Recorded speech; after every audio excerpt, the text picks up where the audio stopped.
we had a little bit of technical difficulties. So we'll just make that our first learning point of the night, which is change your approach. If the approach that you're using wasn't working, change it.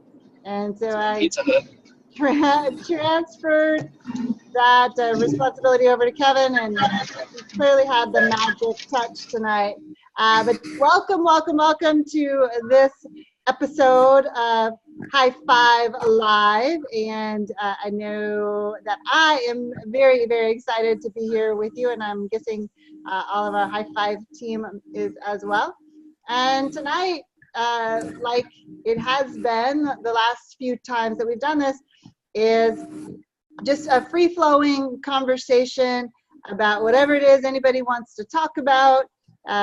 We've got some things that we would love to talk about as well. So as Michelle and Chad told Kevin and I during our last class, basically that we should never be on anything together because we talk way too much. And we will both readily admit we like the sound of our own voices. And sometimes we just say the exact same thing just so that we can hear ourselves. In other words, we typically say the same thing, just in the other person's voice. Right. So anyway, we are excited to be here. Now, where do you want to start, Kev? What you think?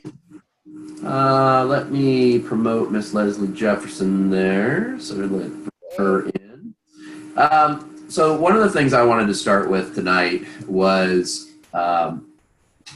perspective. Couple stories about perspective. And the first one is from something that we saw on TV the other day. The Cubs game was on, and they showed on TV one of the Cubs coaches toss a baseball to this little boy in the first row of the bleachers, and the little boy dropped it, and it went underneath his seat, and the guy sitting behind him reached down, grabbed the ball, and handed it to his wife or girlfriend sitting next to him, and he was all smiley. And our initial reaction, and many of the people in the bar where we were watching it and on Facebook and social media, they were just livid that how could this jerk, this a-hole, take this ball from this little kid? And I admit that that was the conclusion I jumped to in that moment. And it's like, how can you do that to a little kid? And apparently he was just getting railed on in social media. Well, then the real story came out. Was what we did not see was that a couple of innings prior to that, he had caught a foul ball and he had given it to the same little kid. He also had gotten another foul ball or another ball at some point and gave it to another little kid. So he had already given away two balls, one to the same kid and one to another little kid. So the Cubs saw not realizing that he had been given a ball, so they got an autographed ball by one of the players, and there's a picture of the kid holding two balls, the autographed ball and the other ball, which he had been given by the same man a couple of innings earlier. So what it made me realize was what we see is just what we see. We don't necessarily know the entire story. And the question to ask is, okay, so what else is possible? Maybe the guy is an a-hole, and maybe he'd given out two balls earlier, and he was now given one to his wife or his girlfriend. So I just thought that was a really good example of perspective. And somebody that I was talking to, who was it? Somebody today on one of our calls might have been Lainey. Talking about a driver that cut her off or that was driving crazy, and instead of she said, you know what, maybe there's something else going on. Maybe they're rushing to the hospital, and I don't know really what's going on, and so just made a different choice, and in that moment chose not to get upset about it, and just said, hey, we don't really know what the real story is. So I thought those were a couple of good examples of perspective. And so I throw that out there because it's something we talk about, is seeing the world from other people's perspectives. I love that story because it's such a perfect example. And The other thing about that, Kev, is always turning back the mirror right here. And the times when I cut somebody off in traffic without intention to do that, right? Or I did a wrong turn or something. And what if we just gave people the benefit of the doubt rather than always jumping to conclusions that they're a jerk?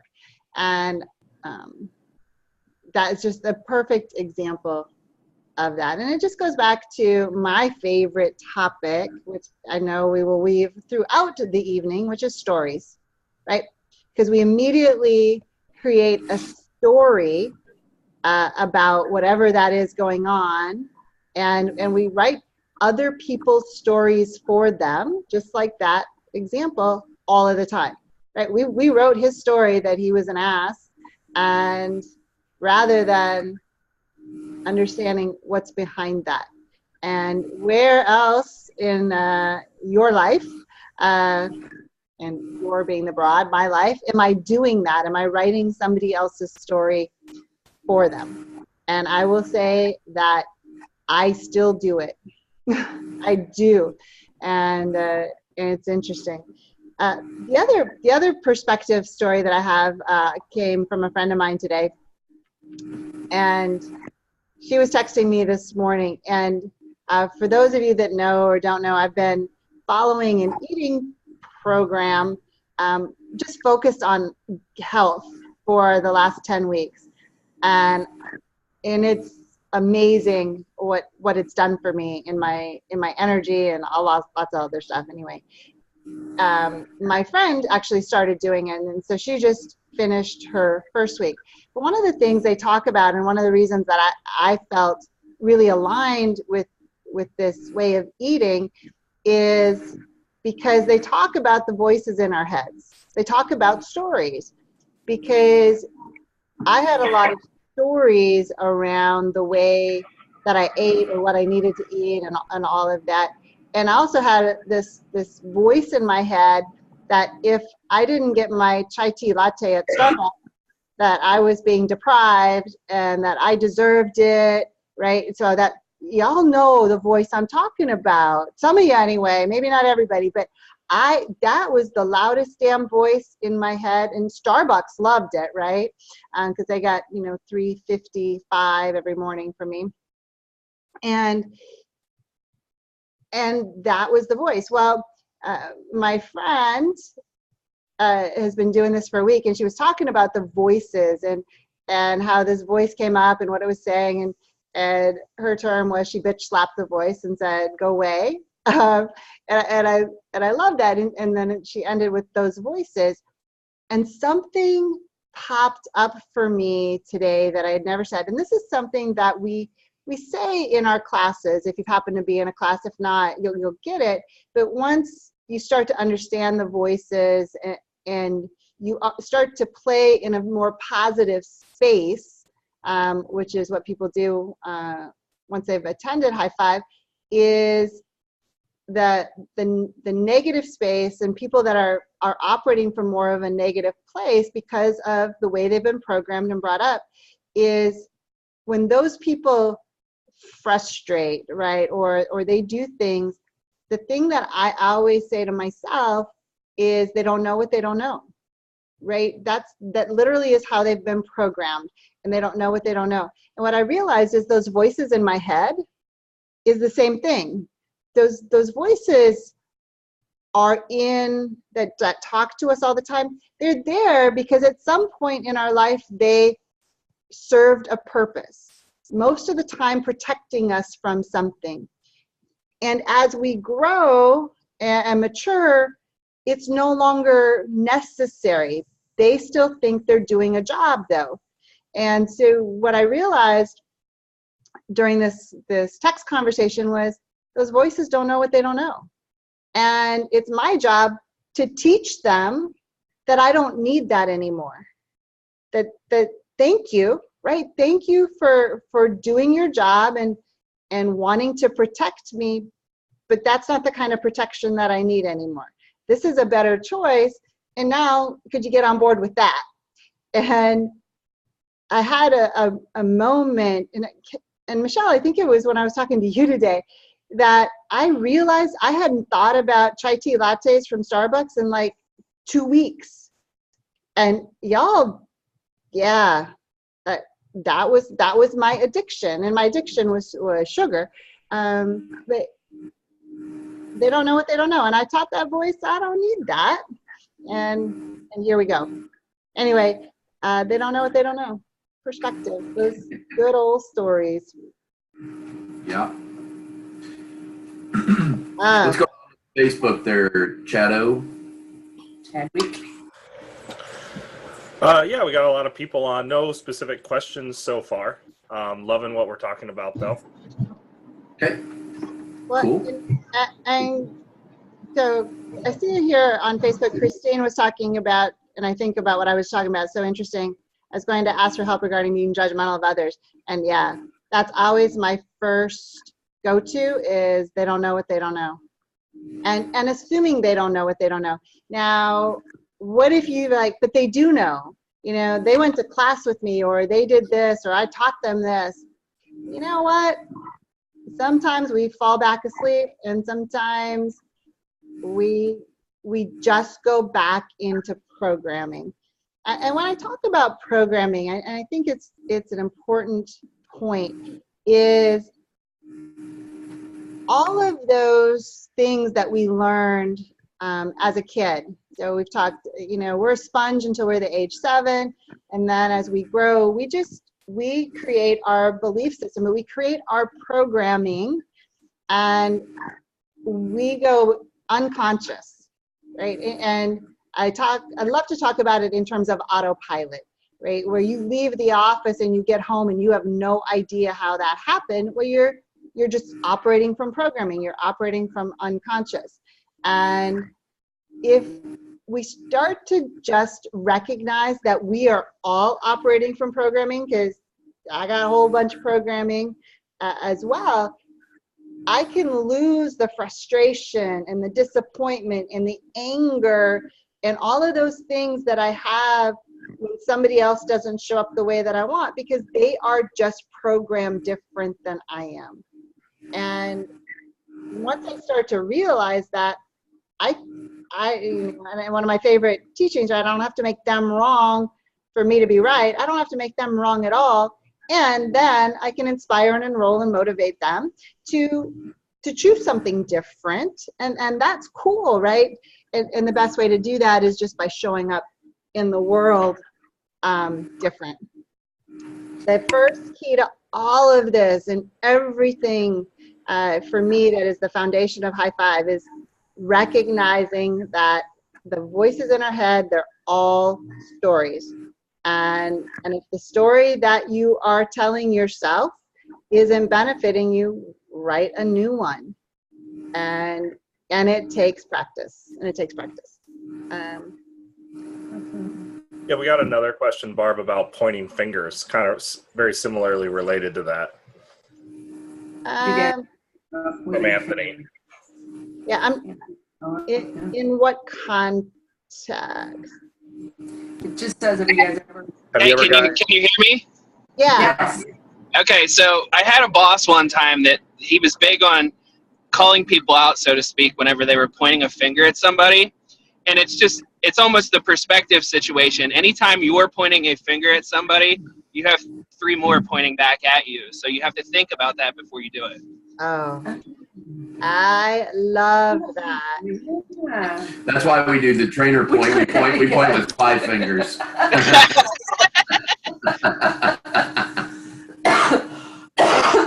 I shouldn't even be talking right now because I'm driving, so I'll let Lainey back on it. We can talk and drive. We just don't want you to text and drive. Yeah, I'm glad you brought that up. And I don't remember where we talked about this, but I feel like I had this conversation recently, and that is the whole blame game. And one of the biggest things, a big moment in my life, was when and it goes back somewhat to what Kev was talking about, when something would go wrong in my environment. And this was for sure, I use this really well at work. something didn't happen the way that I wanted it to, I would pause. And the first question I would ask myself is, what did I do to create this? I took all of that responsibility back here rather than pointing the finger and playing the blame game. Because did we have a very clear outcome set that everybody knew what that was? Was everybody on board with it, right? Did I have an agreement around that? Did I do everything in my power to make sure that we as a team were successful? Did I ask them, what do you need from me? Did I check in? Not to check up, right? Not to check up and make sure they're doing, but did I check in and say, hey, this is a big project. Is there anything that you need? I'm here to support you. Looking at all of that, what did I do to create this? And then having conversation. Oh, I wrote a blog about it. That's where it was. I just did something about this. And it's not to let somebody off the hook, right? If we made all those agreements, then there's this beautiful thing called accountability.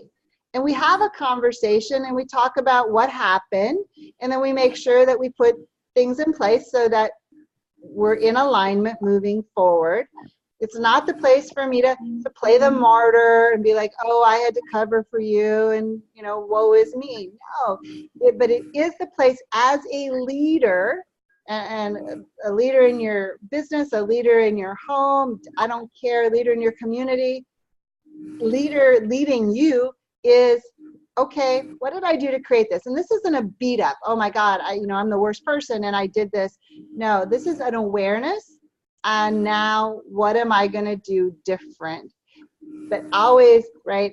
And I love that, Anthony. I haven't heard that for a while. It's like those three fingers are pointing right back at me with that. So, good stuff. All right. I'm doing all the talking, Kev. Well, I got something to add, Barb, back on the whole they don't know what they don't know thing. So something that didn't set well with me when I first left my class was I heard that a lot.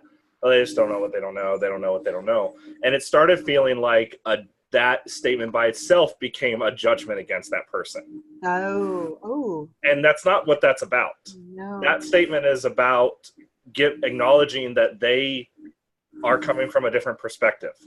It's not that they don't they're stupid, they don't know, they're just stupid. Yeah, I know everything now because I took this 4-day class, 3-day class. I'm special. No, they're just coming from a different perspective. And since I happen to have knowledge that they're coming from a different perspective, that gives me the opportunity to then take a different approach or ask what I did to create this, or what can I do, what is available to me to do differently. Because it's not about being judgmental of that person. It's about acknowledging their perspective. Although, interestingly, I did have a moment when I left my class. My hard ass was like, they don't know what they don't know. Well, ignorance of the law doesn't still make it less illegal. And so I wasn't buying into it initially because I went, wait a minute. It almost felt like a cop-out to me until I really got my head behind it and what Chad just said and understood that it was coming from a place of wanting to understand, I guess. Yeah, and I'm actually glad you used the word cop-out, because that was another piece of it too, was I would hear it used in the context of oh, they're hopeless. They don't know what they don't know, so that person's hopeless. I can't deal with them. I'm done. I give up. Well, that's not the point either. That's right. Just abdicating all responsibility whatsoever. Okay, but then acknowledge that I'm the one doing that, not that person. Right. So as long as we're talking about perspective, I'm going to throw something else out here that happened because it affected me personally. I did a Facebook Live about a week ago, and it was a Facebook Live heard around the world. And so the short story is one of our daughter's friends and her dad and another friend of hers were in a car accident, and the dad passed away. And my Facebook Live was Where I was coming from was what I had observed happen just a day or two before that, and I was using it as an example of how I have been showing up in the world. And I was using it in an effort to say, I have a choice. I can be kinder. I can be more helpful. And my intention in telling this story was to inspire other people to be more kind to their children and loving. And I saw it as a way to honor this person's passing. That was my intention.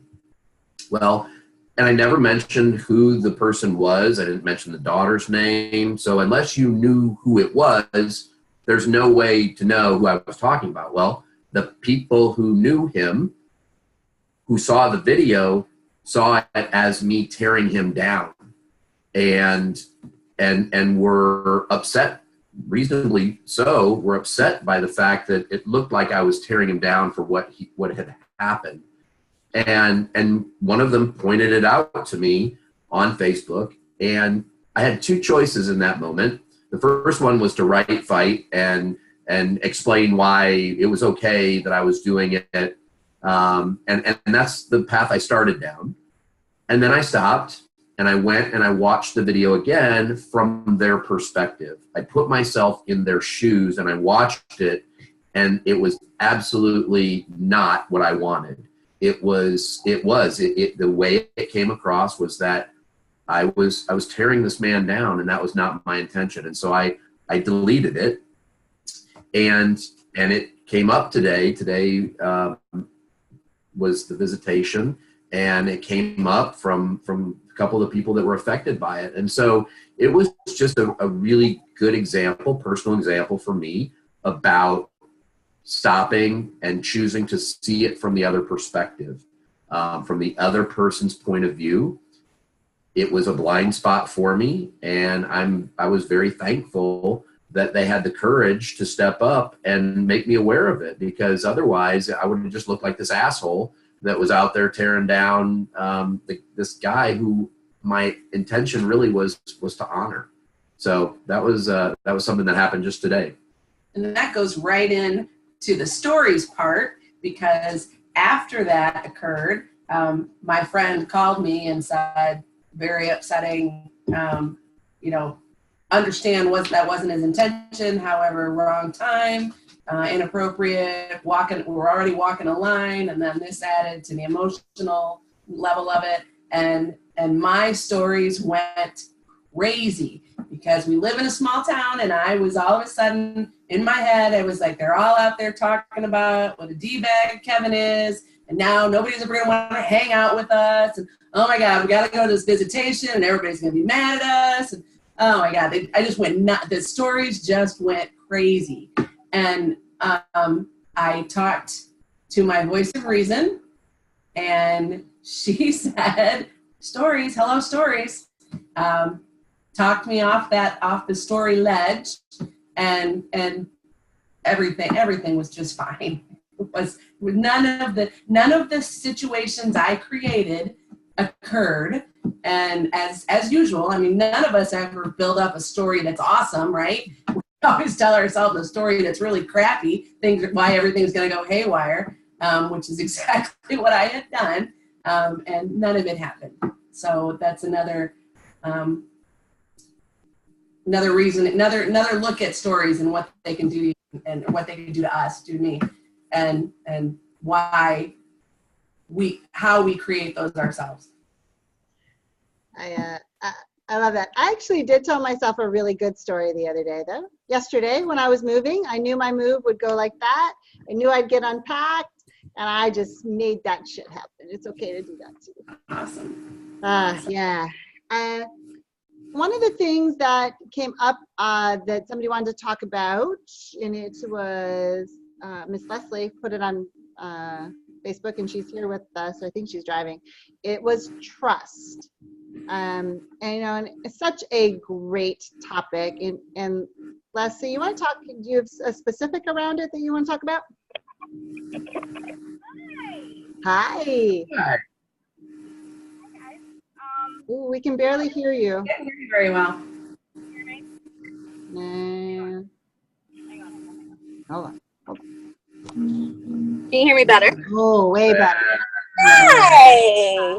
I'm struggling with a couple of things. So, like Kevin said, he had to put himself in somebody else's shoes to not be an asshole.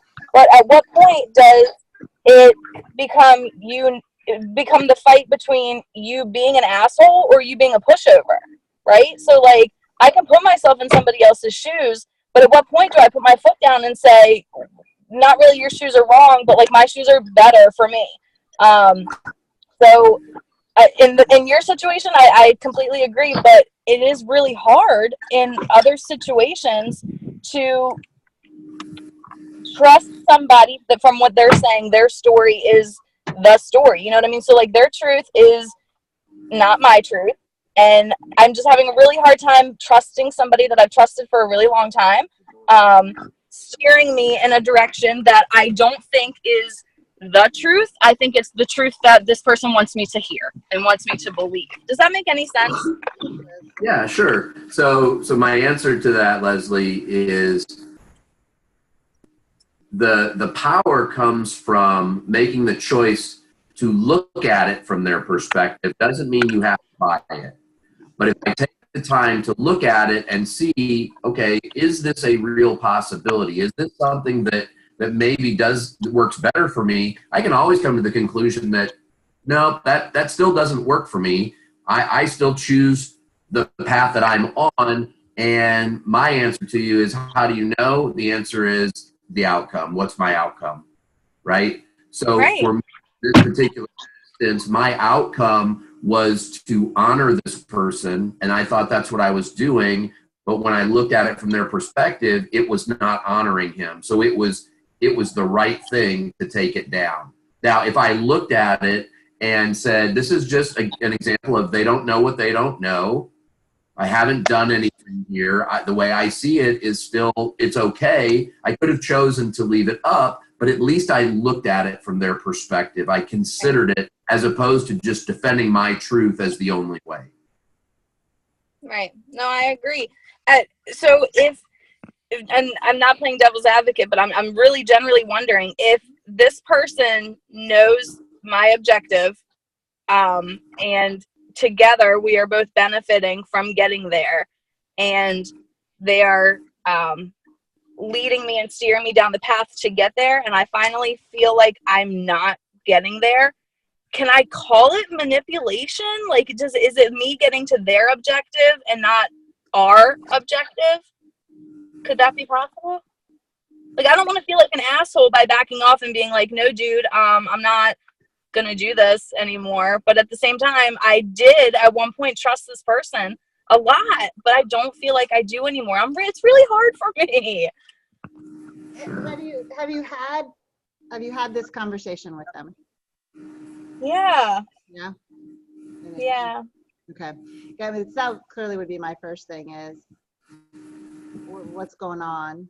You got to make sure that you really do have a common outcome. And if you got two people working on the same outcome and you have an idea of how to get there and they have an idea of how to get there and they're two different ideas, that's where you can step in and be willing to look at it. And if it's truly not getting to that outcome, then it's not being an asshole to say, this doesn't work for me. I still want to get to the outcome, but I want to get there from my way. I've looked at your way and it doesn't work for me for whatever reason. I don't think that's being an asshole unless you're just doing it just to be right. Right. No, I agree. Thank you. And actually, if I may offer a little story relative to this, Yeah. it makes me think of back my college roommate dating a slew of really less than awesome guys who didn't treat her very well, weren't very good humans, that kind of thing.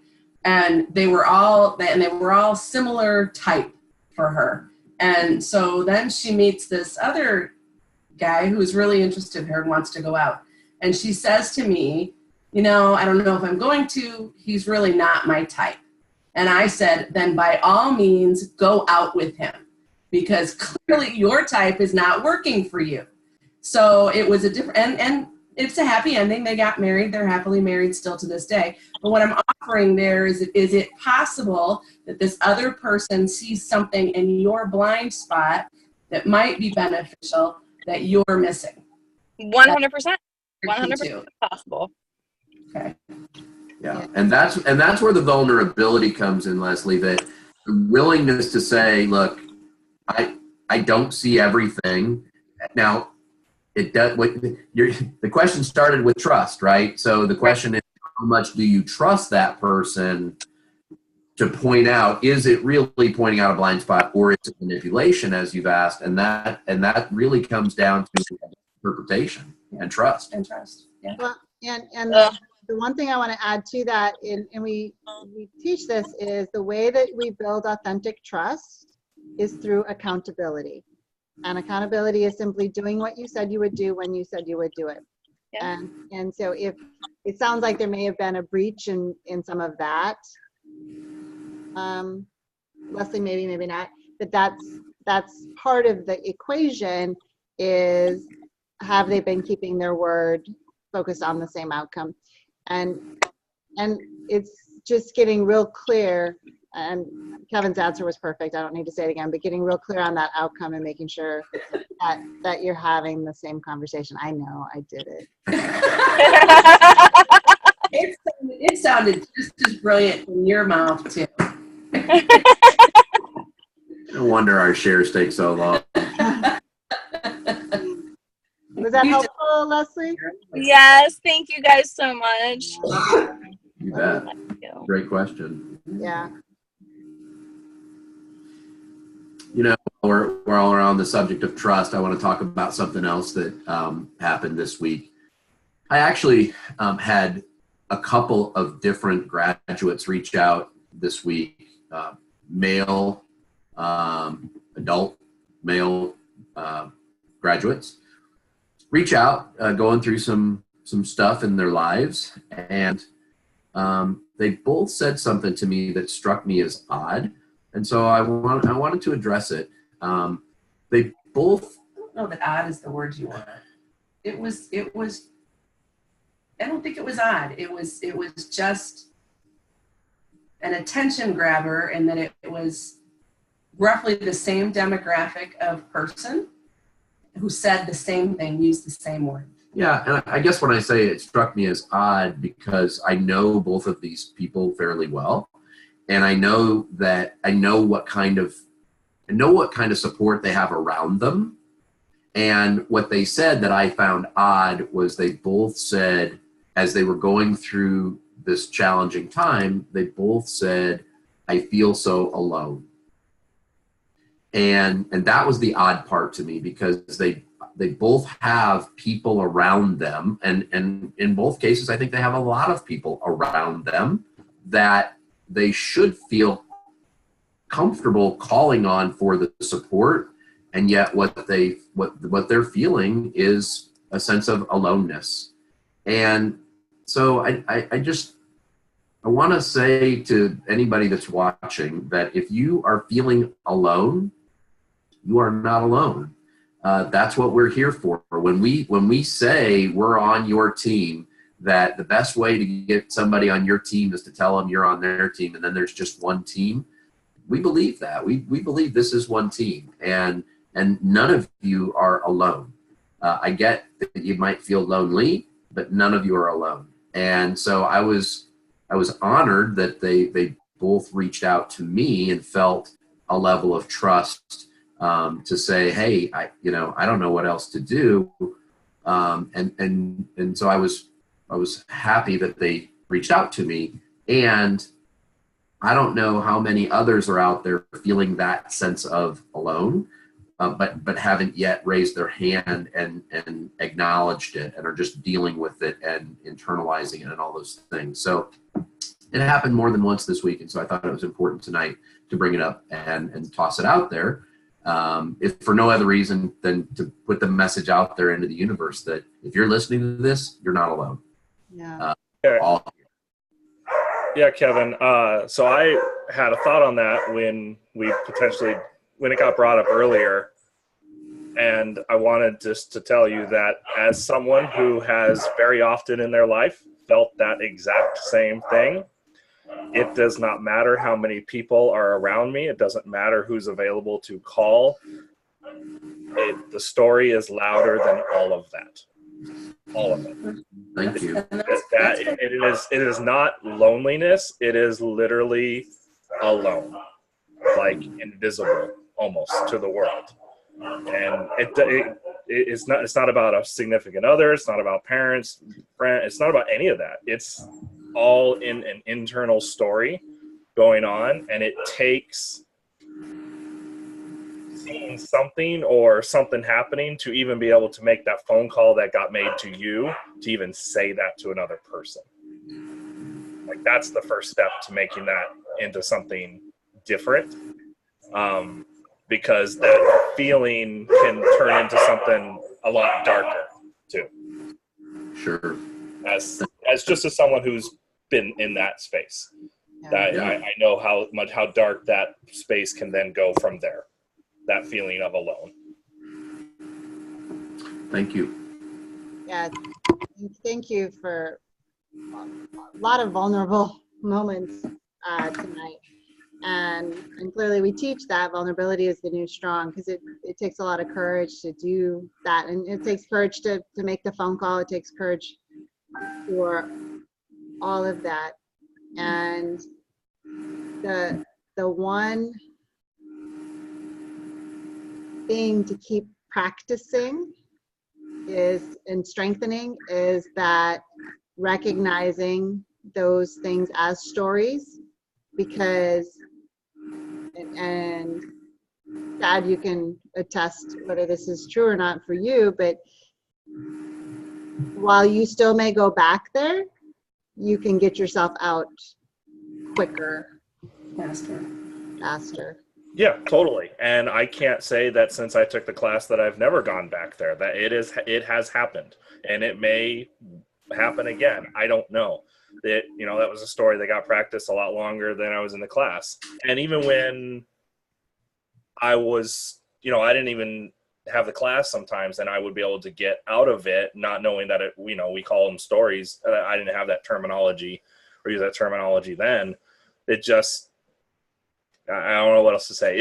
It has nothing to do with anything going on or the people around me, the people around the individual. It is all about the story that's going on inside the head, and that's the path that then gets dangerous. And if it doesn't come to a point where I feel like I can raise my hand and talk to anybody, then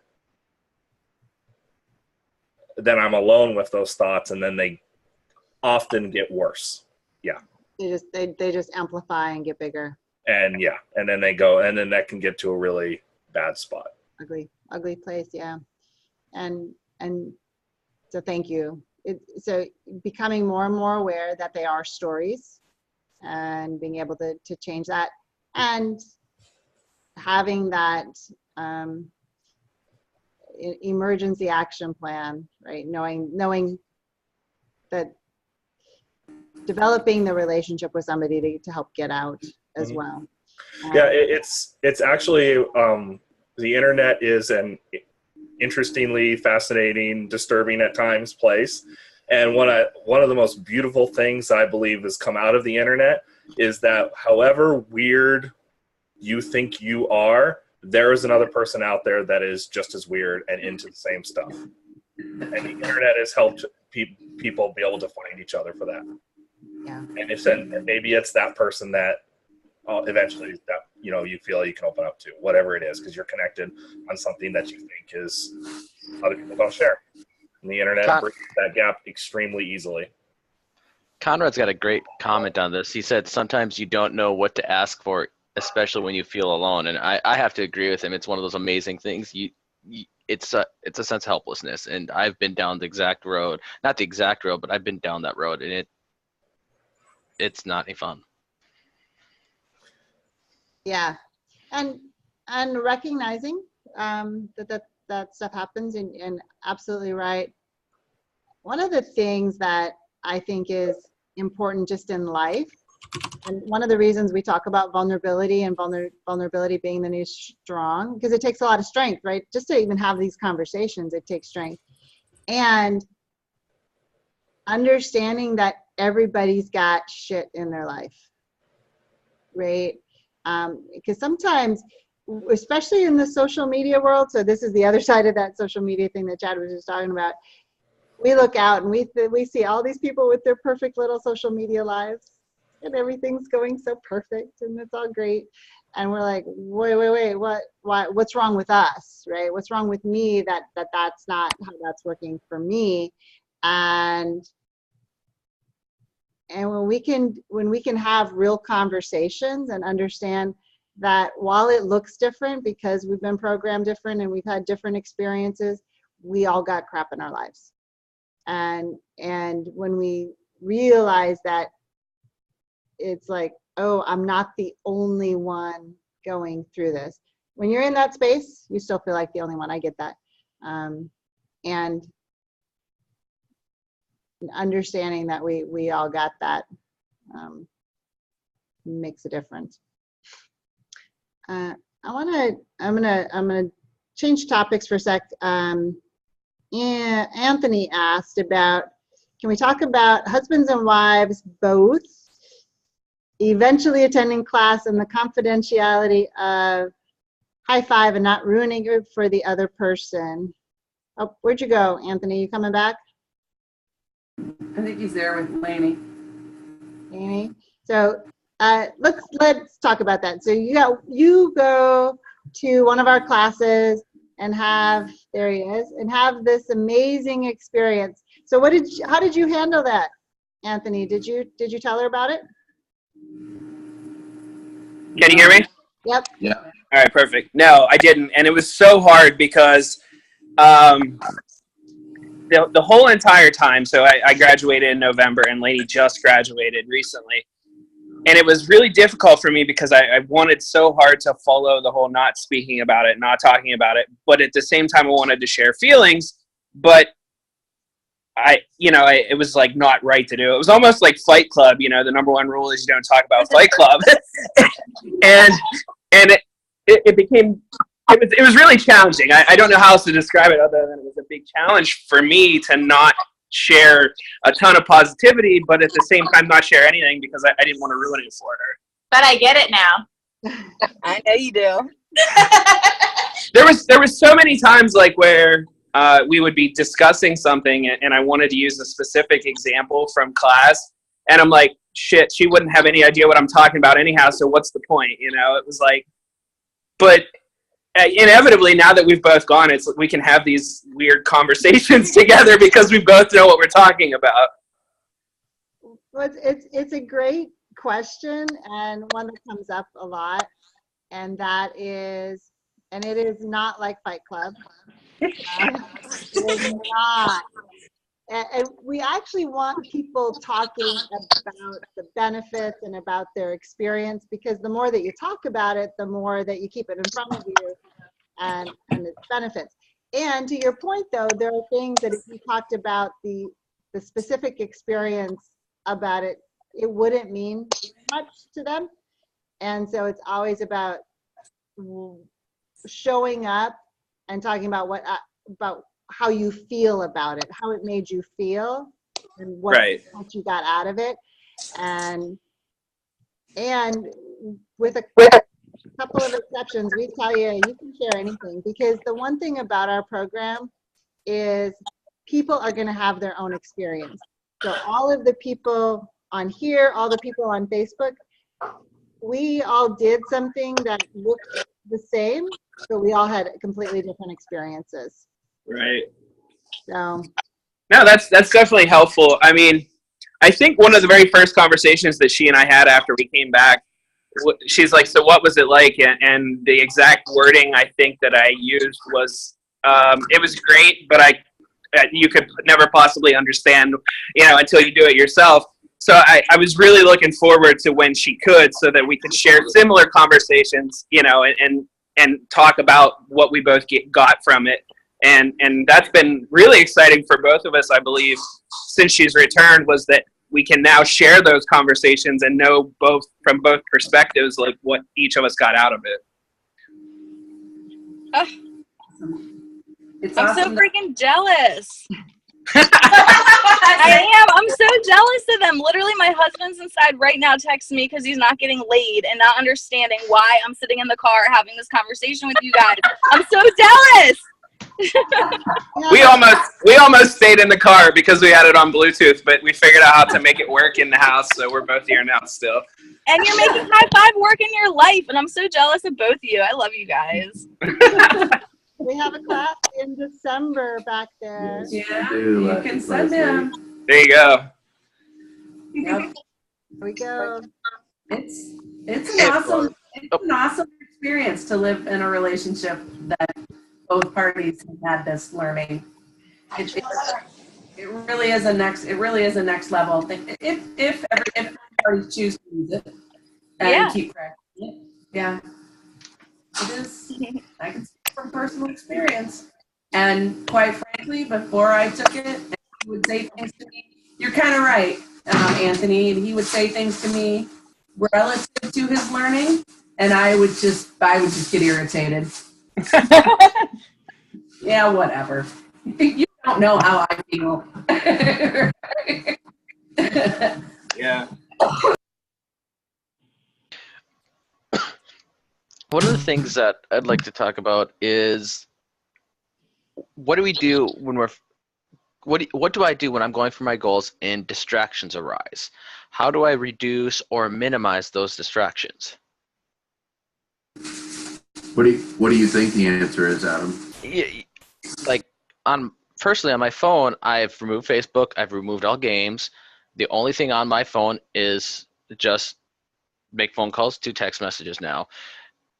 And I'm in the process now of focusing on 3 different dreams at the same time, and I'm blocking out. What have you guys done, or what words of advice can you give to help? Because I'm at that point now that I don't know what else. I know I'm gonna recognize it and have to pull myself back in, but what do you do as kind of reinforcement for that? So my answer is you got to stay focused on the outcome. Go back to what's my outcome. So what your question was what do I do when distractions come up? Mm-hmm. And the answer is acknowledge them as distractions and then return to the outcome and say, okay, so what's my outcome and what should I focus on? What's going to move me in the direction of my outcome? Is it this distracting thing or is it a different choice? And so the first step is awareness. So being aware that it's a distraction and now saying, okay, here's my outcome. What's going to move me in that direction? Is it to focus on the distraction or to do something different? Now, you had asked me a question earlier this week about what do I do when I have two outcomes that seem to be pulling in opposite directions, basically, or that are competing. And then it's just a matter of prioritization, right? Which one is the more important? Which are you more committed to? It's a lot of it's the interested versus committed. Yeah. Thank you, guys. Yeah. Good stuff. And a lot of it's stories as well. Because I will, I had a lot of stories about the fact that I didn't like to cook, that I didn't have time to cook, that blah, blah, blah, blah, blah. And now I cook every day, 3 times a day. I love to prepare my meals. I love to sit down and eat something healthy. And I've completely rewritten my story. I mean, I hear my old stories and I'm like, whoa, I changed that tune. Isn't that interesting? And I have a new story that, in my opinion, benefits me more. And so it's just connecting more and more and more to the story and what we really, really want. Great question, though. Great question. Awesome. Anything else out there in Facebook world? No questions, I don't think. No questions so far. Okay. How are we doing on time? Are we about 5 minutes. 5 minutes. awesome? We're doing excellent. Yeah. So we need to, we've got a couple minutes left. We need to remind everybody we do have a couple classes coming up. We have a class in September 21st to the 23rd in San Diego, California. San Diego, California. We have two more public classes in San Diego this year. We have another class coming up with Pohanka in December that we will have a couple of seats available for non-Pohanka employees. So if you've got spouses, if you've got friends, you got people that you want to have play at that same level with you, let us know. And we'd love to talk to you about that. And for those of you that are graduates, we have our last Evolve class of 2018 coming up October 20th and 21st, or 21st, 22nd, 2021. So Saturday, Sunday. In San Diego. Also in San Diego, California. That would be San Diego. San Diego. That's how That's a Chicago way to say it. That's how the GPS says it. San Diego. The Evolve class is a great class for couples to take together. So once you've both had the experience of the 3-day, now you want to talk about really going next level, really taking that relationship into a special place. That's what that Evolve class is all about. So if you have any questions about our classes, then by all means reach out to Barb, Chad, Michelle, Adam. Good old what's her name over here. And we would love to have those conversations with you because we are just getting started.